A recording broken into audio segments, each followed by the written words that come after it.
Picture a 16-year-old kid. Okay. It's the mid-1980s. Right. And this kid is standing on a stage and he's just screaming into a microphone over this really stripped down, super aggressive drum machine beat. A classic setup. Yeah, exactly. He's got the heavy gold chain, the bucket hat pulled down low, and his entire persona, his whole brand, is built around being the absolute toughest, like most untouchable presence in the room. Right. And he's creating this music that is literally terrifying the mainstream establishment at the time. Absolutely terrifying to them, yeah. So now I want you to fast forward 40 years. That exact same person is a Kennedy Center honoree. He's widely considered like a pioneer of romantic music within his genre. And he's managed to sustain this multi-generational career that most entertainers just, I mean, they can't even fathom it. No, they really can't. So the question for you listening today is, how does that happen? It is, it's really the ultimate puzzle in the entertainment industry because you're looking at two entirely different archetypes, right?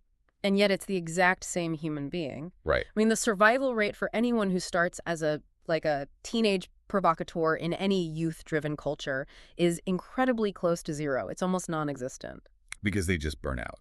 Exactly. They burn bright. They define, a specific summer or a specific year, and then Really just completely disappear. they disappear. Or they become a nostalgia act. Right, right. Well, we are dissecting that specific survival mechanism today on the Deep Dive. We've got this fascinating case study in front of us, focusing on one of hip-hop's foundational figures, LL Cool J. A literal icon. Truly. And the mission for you listening to this deep dive today is to really unpack the mechanics of outliving your own youth. Yes. Because there's this core thesis we're exploring here. While most people in these, youth-obsessed industries spend their entire careers desperately trying to stay young, this particular artist figured out the highly dangerous but incredibly lucrative secret of how to grow up. Yeah, and dangerous that's the operative word there. You think so? Oh, absolutely. Right. I mean, maturation in public is just fraught with peril. When you look at his trajectory from those raw, aggressive beginnings that you were just talking about to a much more mature, romance-focused catalog, you're seeing a deliberate series of pivots. Okay, so it wasn't an accident. Not at all. And the most crucial mechanism we need to examine today is how a complete shift in his demographic focus, specifically welcoming and engaging female listeners, became the actual engine for his survival across 4 decades. That is so interesting. Okay, let's start at the absolute beginning then, because I feel like the contrast is what makes this evolution so striking. Definitely. We have to set the baseline. Right. So we're talking about the era of, street records and battle rap. The baseline of his early career was defined by this wildly braggadocious style. Oh, heavily braggadocious. But I want to dig into why that style existed in the first place. Like, what is the actual function of being overwhelmingly braggadocious when you are first breaking into an industry? Well, it's armor. Armor. Yeah, you have to view battle rap in those early street records of the mid-'80s not just as, artistic or musical choices, but as sociological survival tactics. Oh, wow. Oh. Yeah, I mean, this is a form of expression born in environments where projecting invincibility was literal currency. Right, you couldn't show weakness. Exactly. When you're a young male trying to assert your existence in a chaotic world, you project dominance. You claim territory. So the lyrical content being all about how great you are, how nobody can touch you, how you'll destroy competitors, that's all just claiming territory. Exactly. It's the ultimate teenage male fantasy, You're Superman. Right. You're Superman. You have absolutely no vulnerabilities. And that specific energy is incredibly magnetic to a specific demographic. Young men. Young men who also want to feel invincible. When an artist projects that level of pure confidence, they essentially become an avatar for their audience. I like that word, avatar. Yeah, the teenage boy listening in his bedroom feels tougher, he feels larger, and more powerful simply by associating with the music. It rubs off on him. So it's incredibly potent. I mean, it breaks through the cultural noise because it's loud, it's disruptive, and it just demands attention. Oh, it kicks the door down. Right. But here is where the tension lies, I think. That energy is a phenomenal launch pad, but it seems like a really terrible foundation to build a long-term house on. Because it comes with an expiration date. Right. An expiration date that neither the artist nor the audience ever wants to admit actually exists. That's the tragic part, isn't it? It is, because that braggadocious energy is entirely dependent on authentic youth. It works perfectly when you're 18 because, well, 18-year-olds are supposed to be arrogant and They're rebellious. supposed to challenge the established order. Yes. But when you are 35 or, 40, That same defiance just hits the ear completely differently. it becomes deeply tragic. I mean, imagine the listener who connected with that aggressive defiance at 18. 10 or 15 years later, that listener has a mortgage. Yeah, a mortgage, a career. Right. Maybe a marriage, perhaps children. Their daily battles are no longer about proving they're the toughest guy on the block. Their battles are about paying life insurance, managing their cholesterol. Just keeping the lights on. Exactly. Yeah. So if the artist they grew up with is still desperately trying to project that unyielding, untouched street dominance in their 40s, a massive disconnect occurs. The authenticity just completely evaporates. It totally reminds me of early stage startups in the business world. Oh, how so? Well, when you're a tiny company, operating out of a garage somewhere, your entire brand identity is often built around being the pirate. The disruptor. Exactly. You're the scrappy disruptor who's going to tear down the monolithic, slow-moving corporate establishment. And that battle-rap disruptive energy is what gets you headlines. Right. It gets the venture capitalists to actually pay attention to you. Yes.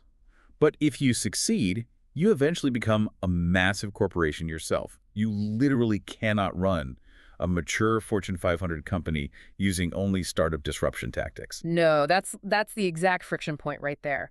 The tactics required to break into the room are almost always completely counterproductive to leading the room once you're actually inside.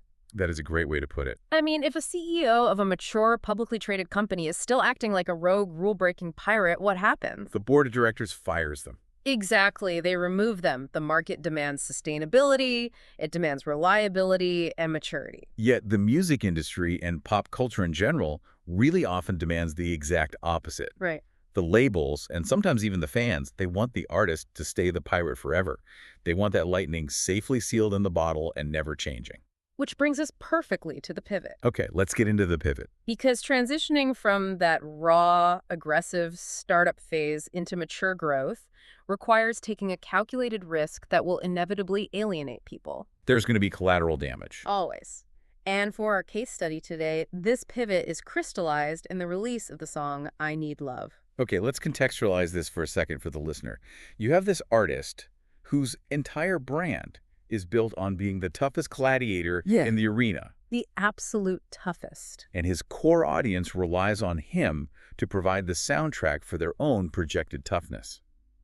And then suddenly, he just drops the sword, looks at the crowd, and releases a literal ballad called I Need Love. And the reaction was visceral. People hated it. Oh, they despised it. I mean, the cultural whiplash was profound. The core audience felt completely betrayed. But I want to challenge that reaction for a second, though. Because why the intense hatred? What do you mean? Well, if a rock band tries a new genre, fans might say, oh, I don't really like this album. The new sound isn't for me. But this was active hostility. Why do core audiences react so aggressively to an artist showing vulnerability? It comes back to that concept of the artist as an avatar. When fans discover an artist early in their career, they feel this deep, intense sense of ownership over them. They essentially, quote unquote, hire the artist for a specific psychological job. And in this case, the job was to be the ultimate symbol of untouchable masculinity. Exactly. So when the artist releases I Need Love, they are unilaterally changing the job description without asking the fans. They are forcing the audience to confront vulnerability. So the artist becomes a mirror. Completely. The audience's anger is just a defense mechanism. The young male listener is essentially saying, wait, hold on, you were the soundtrack to my invincibility. If you're admitting that you need love, that you feel lonely, or that you're vulnerable, what does that mean for me? I'm not ready for that. Right. I am not ready to process those emotions, put the armor back on so I can feel safe again. They're demanding the artist remain static so the audience doesn't have to face their own emotional stasis. Exactly. But the narrative arc here, the really interesting part, is that they hated it until they loved it. That transition is the most fascinating part to me. The shock eventually wears off. The shock wears off, the defensive posture drops, and the sheer authenticity of the human experience just kind of takes over. Right, because everyone feels those things eventually. Everyone. Regardless of how tough they project themselves to be, everyone eventually experiences loneliness, the desire for connection, the complexities of romance. Yeah. So by forcing that vulnerability into his music, he essentially just waited for his audience to catch up to him emotionally.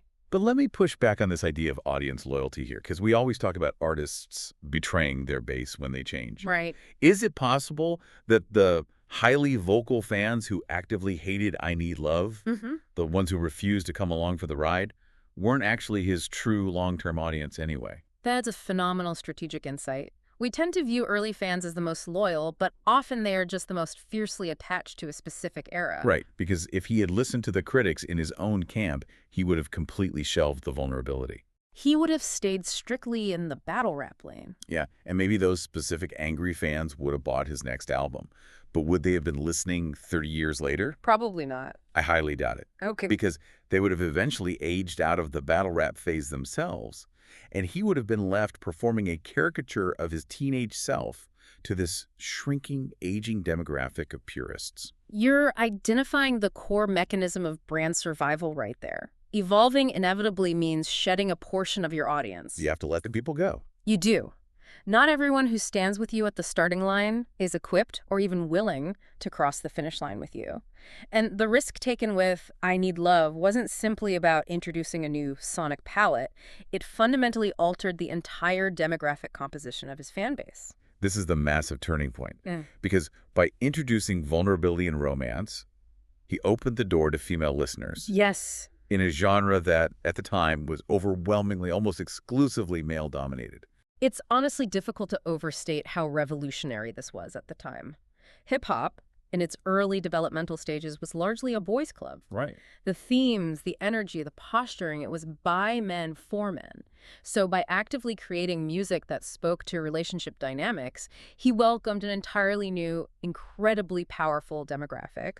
Women became a massive foundational pillar of his audience. And from a purely strategic, like longevity-focused perspective, how does shifting your base to include a massive female demographic insulate an artist against the volatility of the music industry? Well, consider the life cycle of purely aggressive, quote-unquote, street energy. Okay. It's inherently tied to being the youngest, the newest, and the most dangerous person on the block, which means it is a depreciating asset. Because there's always someone younger and more dangerous. Exactly. The moment a newer, younger, hungrier artist appears, your street credibility is instantly challenged. It's a high turnover environment driven by novelty and shock value. You're always just one new artist away from complete obsolescence. Precisely. But relationship dynamics, the search for connection, the complexities of romance, these are evergreen human experiences. They never go out of style. They do not depreciate. By anchoring his creative output to these themes, he moved his brand off the volatile trading floor of youthful aggression and invested it in long-term emotional real estate. I love that phrase, long-term emotional real estate. It's true. Women traditionally have been shown to be incredibly loyal consumers of culture that speaks genuinely to their emotional experiences. That raises a really critical question for anyone listening today who is building something, whether that's a business, a career, a creative portfolio. Are we so fiercely protecting our initial, quote, brand identity that we're completely ignoring massive, potentially much more loyal demographics? Oh, absolutely. It happens all the time. We might be catering to the loud minority who wants us to stay static while totally ignoring a silent majority who would happily follow us if we just, broadened our emotional vocabulary a bit. The courage required to conduct that kind of self-audit is extremely rare. It's terrifying to look at the product that made you famous and realize it's too narrow to sustain you for a lifetime. Yeah, that takes guts. But he did it. He expanded his emotional offering, which expanded his audience. But of course, that creates a new, arguably even more difficult challenge. What's that? Well, once you secure a broad, diverse demographic, how do you actually retain them for 40 years? Right. Winning them is one thing. Keeping them requires a completely different strategy. Exactly. And the strategy he employed was to literally soundtrack their maturation. Okay, explain that. As the decades progressed, he released a string of hit songs like Doin' It, Hey Lover, Loungin', and Love You Better. I just want to dissect those titles for a moment. Just the vocabulary shift alone is jarring compared to his early work. Very different. Loungin'. Okay. Hey, lover. You transition from the combative arena of a battle to domestic comfort. Loungin' specifically implies a state of being established, Yeah. right? You're relaxed, you're secure in your environment. A hungry teenager fighting for survival on the streets does not lounge. No, they don't. You're hitting on the exact psychological shift. He made a conscious decision not to make music for teenagers indefinitely. Which is brilliant. As his original listeners aged, as they, entered serious relationships, bought homes, experienced heartbreak, and settled into adulthood, his music mirrored those new realities. So he wasn't pandering to the new crop of 16-year-olds. No. And that is the fatal flaw for 90% of legacy brands and artists. They misidentify their target audience. How so? They believe their demographic is, let's say, 16 to 21-year-olds. Full stop. Therefore, when their original audience turns 30, the brand abandons them. It pivots backward and desperately tries to learn the slang of the new generation of teenagers. It's the difference between targeting an age bracket and targeting a cohort. Exactly. If you target an age bracket, you are condemned to eternal reinvention. Sounds exhausting. It is. You have to constantly discard your past to appeal to a demographic that has absolutely no memory of you. Eventually, it just becomes grotesquely inauthentic. You're a 45-year-old artist trying to write anthems for high schoolers. Which everyone can see right through. Yes. But if you target a cohort, the actual human beings who discovered you when they were 16, you simply follow them through the stages of life. I think about this like the difference between a great television drama and a cartoon. Oh, interesting. Walk me through that. Well, in a cartoon, the characters never age. Like Bart Simpson has been 10 years old for over 30 years. Right. And that works for animation because we accept the suspended reality. Mm-hmm. But if a living, breathing human being tries to be Bart Simpson, if they try to stay 22 years old for 3 decades, they become a parody of themselves. Your caricature, yeah. Now compare that to a great premium cable drama. We watch the characters grow up. We watch them make mistakes in their 20s, get married in their 30s, face existential crises in their 40s. The Sopranos, Mad Men, things like that. Exactly.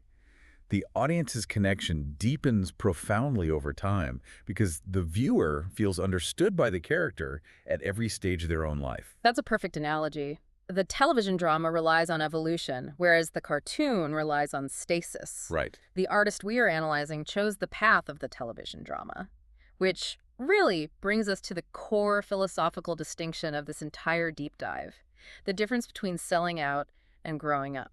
Those two concepts are almost always conflated in pop culture, aren't they? Constantly. Anytime an artist changes their sound or their image, a highly vocal contingent of fans immediately accuses them of selling out. It's a cynical, knee-jerk reaction, but structurally, they are polar opposites. Okay, let's break that down. Selling out is an act of abandonment. It means discarding your core values or your authentic self to chase a fleeting trend, usually for short-term financial gain. Okay. It's highly reactive.